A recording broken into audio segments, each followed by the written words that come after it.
थाना सरजानी की हदूद में मुस्कान नामी औरत को कैफ़े किरदार तक पहुंचाया जाए। बच्चों के वालिदैन का कहना है कि बच्चों को सबक याद न था, जिसकी सज़ा इतनी दी गई कि बच्चों को मार मार कर हलकान कर दिया। यहाँ तक कि बच्चों को जिस्म पर नील पड़ चुके हैं।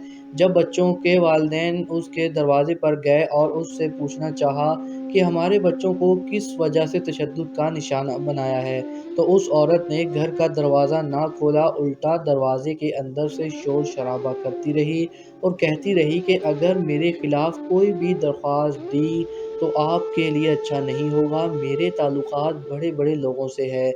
मज़ीद वालिदैन ने तरकीब न्यूज़ से बात करते हुए कहा कि बराए मेहरबानी हमारे बच्चों को इंसाफ़ दिलाया जाए, जिस तरह आज हमारे बच्चों को तशद्दुद का निशाना बनाया गया है, अल्लाह न करे कि दूसरे के बच्चों को भी तशद्दुद का निशाना बनाया जाए।